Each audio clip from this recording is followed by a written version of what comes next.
During a time in American history called the antebellum period, something really undesirable was happening. Slavery.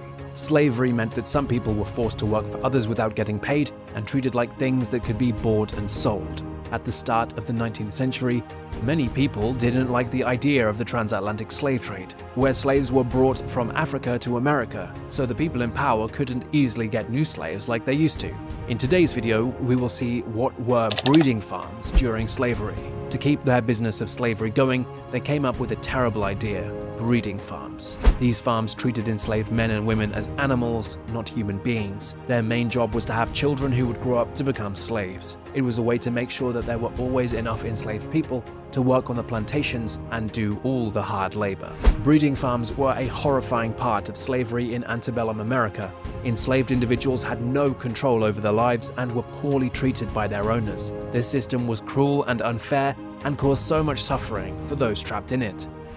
In the 18th century in America, some laws made things even worse for people. These laws treated individuals as less than human and turned them into slaves. They took away their rights, making them like objects that belonged to their owners rather than free individuals. Sadly, this idea was widely accepted, and the buying and selling of slaves became normal in society, with few objecting. Stopping the importation of slaves to the United States may seem good, but it wasn't done out of kindness. The influential people in early American politics, like Thomas Jefferson, who had slaves himself, knew how important slavery was for the economy of the South. So they decided to limit the number of slaves outside the country. This caused the value of home slaves to increase, turning people into commodities just like goods used for production.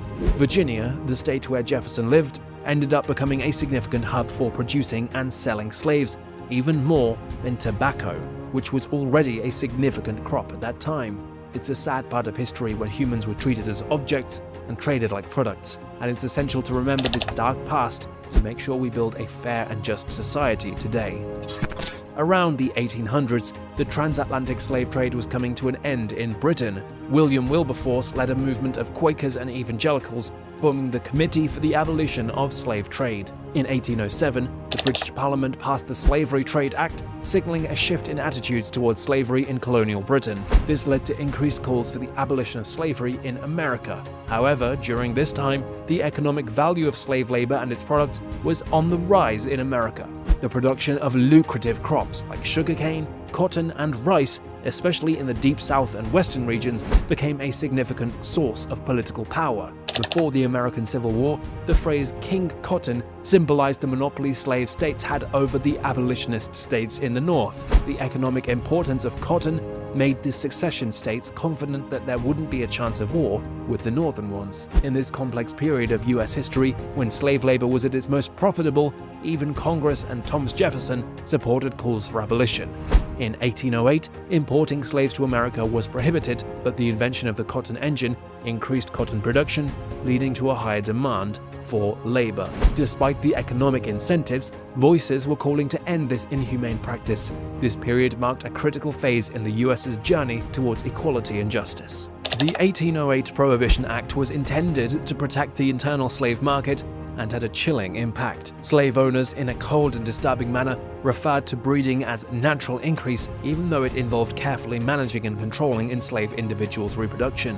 In this deeply tangled web of priorities, black women who were enslaved in America became a rare but crucial pillar. Enslaved black women were subjected to a system where their reproductive abilities were exploited and capitalized upon. Their fertility became a valuable asset, and ensuring their reproductive health became a top priority for those involved in the slave trade. Medical journals were circulated to aid slaves during difficult childbirths, something that would have been ignored in the past. Enslaved black women were often expected to produce 4 to 5 children.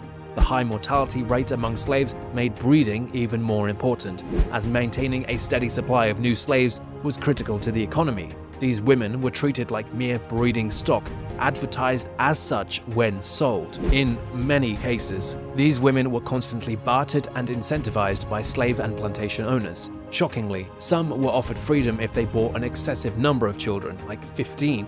This meant that young girls, as young as 12 or 13, could be forced into pregnancies and give birth, only to have their children taken away and moved into a life of slavery. Under this system, people were treated as products, dehumanized, and stripped of their basic rights. The practice of breeding in slavery was inhumane and deeply exploitative, perpetuating a cycle of suffering and pain. Childbearing for enslaved women could begin as early as 13 years old. It was very likely that they would be expected to have 4 to 5 children by the time they turned 20. Enslaved women faced many vulnerabilities in a system that demanded them to breed. In the 19th century American slave market, women were even sold while they were expecting. Some argue that the life of a female slave in America consisted of a cycle of forced reproduction and neglected childbirth recovery, with just a few weeks of rest before they were expected to reproduce again.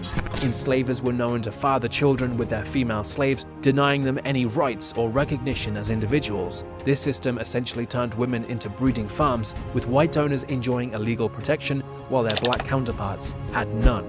Any attempt to resist this forced breeding was met with only one outcome. Accounts from slaves reveal that slave owners often intruded on the personal lives of their slaves, including physical interactions.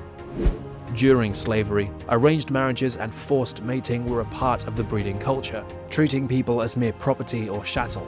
The conditions under which they were forced to reproduce were akin to how animals are treated. Slave testimonies mention stockmen, male slaves brought to farms to impregnate female slaves owned by their masters. This practice of importing male slaves for breeding purposes was a recurring theme. Slave owners sought to reproduce as many slaves as capable of hard physical labor for working in the fields. An economist named Richard Stouch conducted a famous study on Virginia's farms in the 1860s, revealing a striking ratio of around 2 female slaves for every 1 male. The total number of females outnumbering males was estimated to be as high as 300,000.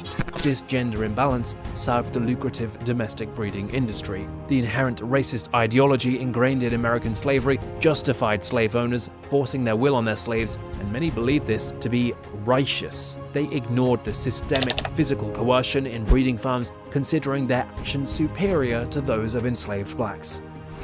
The breeding and mistreatment of slaves in factories served one main purpose: to increase profits. Accounts from the slave trade reveal how profitable their breeding farms were. A Virginia slave trader proudly claims to have sold 6,000 slave children in just 1 year due to their enforced breeding policies. Even President Thomas Jefferson allegedly boasted that Virginia's capital grew by 4% each year because of the birth of black children. Once people were considered property, the slave industry thrived. By the mid-1800s, the South's slave trade was estimated to be worth around $4 billion, surpassing their income from gold, silver, currency, and even southern farmland. Slaves had become more valuable than anyone could have imagined. More shockingly still, over the early 1800s, the slave trade turned slaves into securities. This meant that people's personhood was stripped away and reduced to mere property. While history books often outline this dehumanization, the legal aspect of turning people into property has received less attention, perhaps due to its disturbing implications.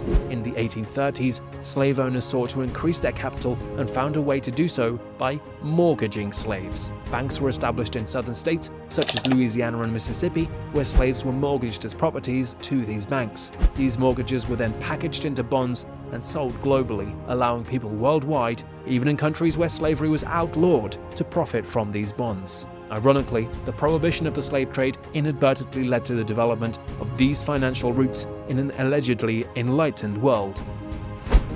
Thanks for watching today's video. If you found this informative, eye-opening content, consider subscribing to our channel for more thought-provoking content. Don't forget to like, share, and comment to help spread awareness, and stay tuned for more.